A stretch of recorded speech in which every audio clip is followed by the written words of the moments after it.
Tom Pouce, des frères Grimm.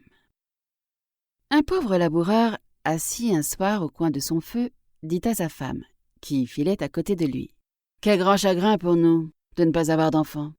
Notre maison est si triste, tandis que la gaieté et le bruit animent celle de nos voisins. »« Hélas, dit la femme, en poussant un soupir, quand nous n'en aurions qu'un gros comme le pouce, je m'en contenterais, et nous l'aimerions de tout notre cœur. » Sur ces entrefaites, la femme devint souffrante et mit au monde au bout de 7 mois un enfant bien conformé dans tous ses membres, mais n'ayant qu'1 pouce de haut.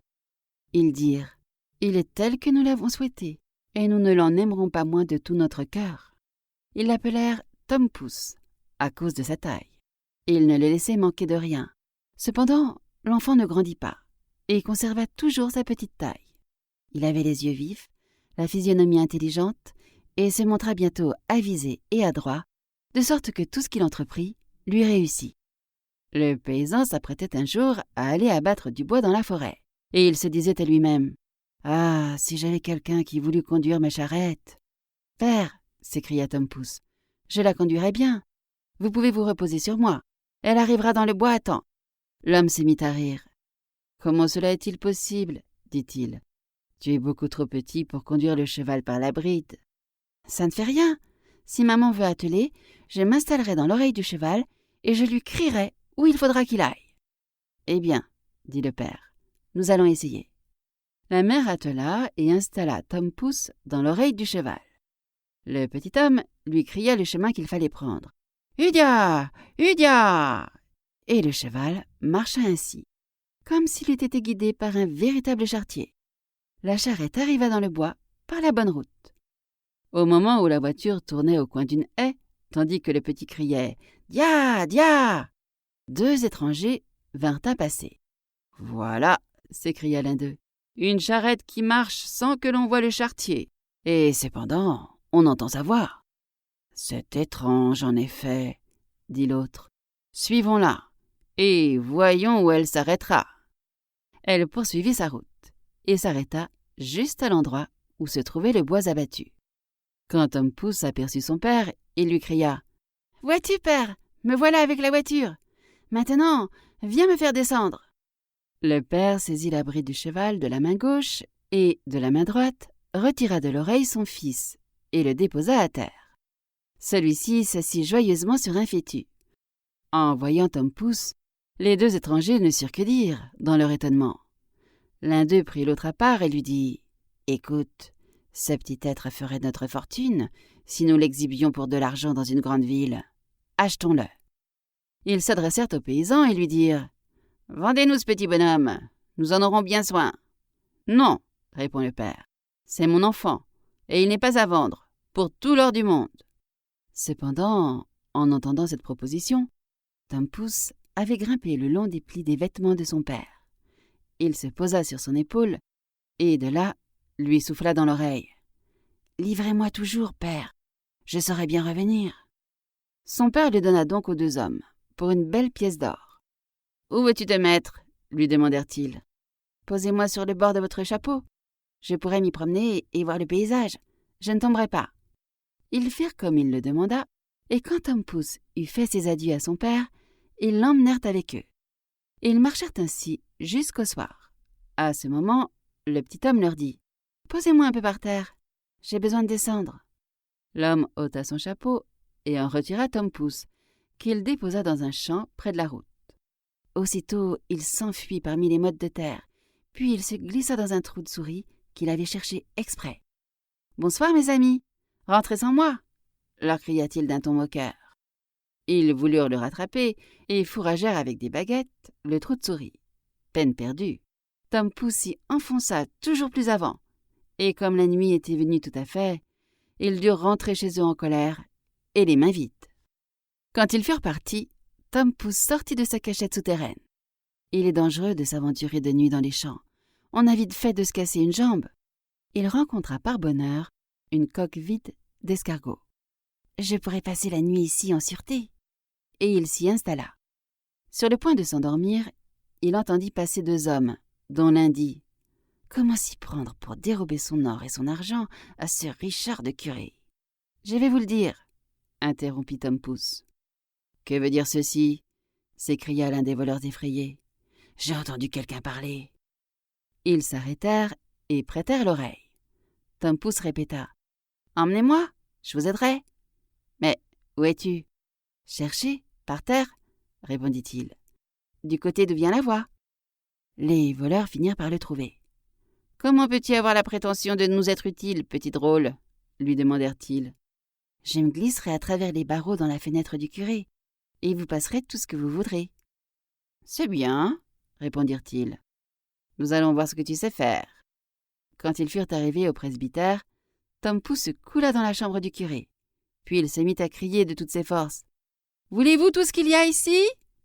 Les voleurs furent effrayés et lui dirent « Parle plus bas, tu vas éveiller tout le monde. » Mais Tom Pouce feignit de ne pas avoir entendu et cria de nouveau « Qu'est-ce que vous désirez ? Vous voulez tout ce qu'il y a ici ?» La servante, qui reposait dans la chambre contiguë, entendit ces mots. Elle se leva sur son séant et prêta l'oreille. Les voleurs avaient commencé à battre en retraite, mais ils reprirent courage. Et pensant que le petit drôle voulait s'amuser à leurs dépens, ils revinrent sur leurs pas et lui dirent tout bas « Allons, sois sérieux et passe-nous quelque chose. » Alors Tom Pouce cria encore une fois, le plus fort qu'il put. « Je vous passerai tout, tendez-moi les mains !» Cette fois, la servante entendit bien nettement. Elle sauta à bas de son lit et se précipita vers la porte. Les voleurs s'enfuirent comme si le diable eût été à leur trousse. Mais n'ayant rien remarqué, la servante alla allumer une chandelle. Quand elle revint, Tom Pouce alla se cacher dans le foin, et la servante ayant fouillé partout, sans avoir rien pu découvrir, crut avoir rêvé les yeux ouverts, et alla se recoucher. Tom Pouce s'était blotti dans le foin, et s'y était arrangé une bonne place pour dormir. Il comptait s'y reposer jusqu'au jour, et puis retourner chez ses parents. Mais il dut en voir bien d'autres, car ce monde est plein de peine et de misère. La servante se leva dès l'aurore, pour donner à manger aux bestiaux. Sa première visite fut pour la grange, où elle prit une brassie du foin là où se trouvait précisément endormi le pauvre Tom. Mais il dormait d'un sommeil si profond qu'il ne s'aperçut de rien, et ne s'éveilla que quand il fut dans la bouche d'une vache, qu'il avait pris avec son foin. « Mon Dieu !» s'écria-t-il. « Me voilà dans le moulin à foulon !» Mais il se rendit bien compte où il se trouvait réellement. Il prit garde de ne pas se laisser broyer entre les dents, et finalement glissa dans la gorge et dans la panse. « Oh, les fenêtres ont été oubliées dans cet appartement, » se dit-il, « et l'on n'y voit ni le soleil, ni chandelle. » Ce séjour lui déplut beaucoup, et, ce qui aggravait encore la situation, c'est qu'il arrivait toujours du nouveau foin, et que l'espace qu'il occupait devenait de plus en plus étroit. Il se mit à crier le plus haut qu'il put. « Ne m'envoyez plus de fourrage! Ne m'envoyez plus de fourrage !» La servante, à ce moment, était justement en train de traire la vache. En entendant parler, sans voir personne, et reconnaissant la même voix que celle qui l'avait déjà éveillée la nuit, elle fut prise d'une telle frayeur qu'elle tomba de son tabouret et répandit son lait. Elle alla en toute hâte trouver son maître et lui cria « Ah, grand Dieu, monsieur le curé, la vache parle !»« Tu es folle !» répondit le prêtre. Il se rendit cependant à l'étable afin de s'assurer de ce qui se passait. À peine y eut-il mis le pied que Tom Pouce s'écria de nouveau « Ne m'envoyez plus de fourrage! Ne m'envoyez plus de fourrage !» La frayeur gagna le curé lui-même, et s'imaginant qu'il y avait un diable dans le corps de la vache, il dit qu'il fallait la tuer. Ainsi fut fait, et l'on jeta au fumier la panse où se trouvait le pauvre Tom Pouce. Il eut beaucoup de mal à se démêler de là, et il commençait à passer sa tête quand survint un nouveau malheur. Un loup affamé qui passait par là avala la panse de la vache avec le petit bonhomme d'une seule bouchée. Tom Pouce ne perdit pas courage. « Peut-être, se dit-il, ce loup sera-t-il traitable ?»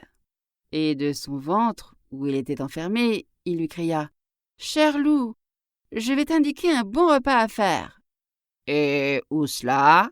dit le loup. « Dans telle et telle maison, tu n'auras qu'à te glisser par le soupirail de la cuisine, et tu trouveras des gâteaux, du lard, des saucisses, à bouche que veux-tu. » et il lui indiqua exactement la maison de son père. Le loup ne se le fit pas dire deux fois. Il s'introduisit de nuit dans le soupirail et s'en donna à cœur joie dans le buffet aux provisions. Quand il fut repu et qu'il voulut sortir, il s'était tellement gonflé de nourriture qu'il ne put venir à bout de repasser par la même voie. C'est là-dessus que Tom Pouce avait compté.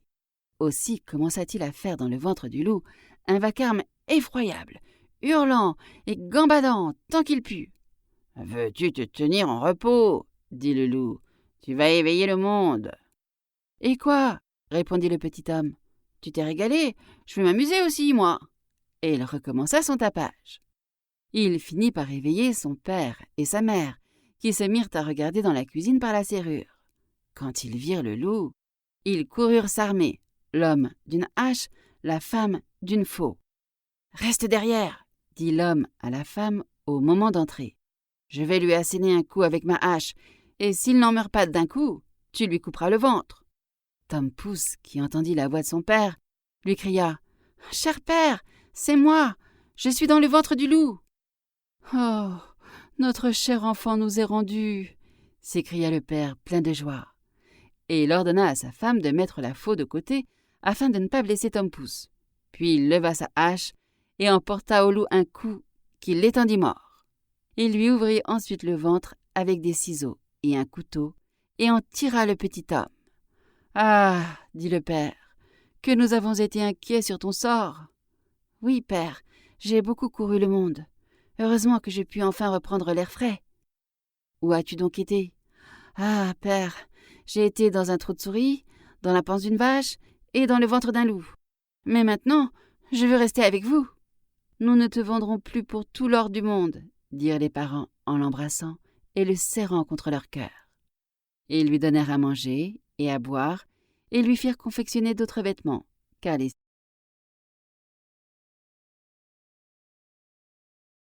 Réponse des frères Grimm. Il était une fois un mari et sa femme qui avaient depuis longtemps désiré avoir un enfant. Quand enfin la femme fut dans l'espérance et pensa que le bon Dieu avait bien voulu accomplir son vœu le plus cher. Sur le derrière de leur maison, ils avaient une petite fenêtre qui donnait sur un magnifique jardin où poussaient les plantes et les fleurs les plus belles. Mais il était entouré d'un haut mur et nul n'osait s'aventurer à l'intérieur parce qu'il appartenait à une sorcière douée d'un grand pouvoir et que tout le monde craignait. Un jour donc, que la femme se tenait à cette fenêtre et admirait le jardin en dessous, elle vit un parterre planté de superbes réponses avec des rosettes de feuilles si vertes et si luisantes, si fraîches et si appétissantes, que l'eau lui en vint à la bouche et qu'elle rêva d'en manger une bonne salade. Cette envie qu'elle en avait ne faisait que croître et grandir de jour en jour. Mais comme elle savait aussi qu'elle ne pourrait pas en avoir, elle tomba en mélancolie et commença à dépérir, maigrissant et pâlissant toujours plus.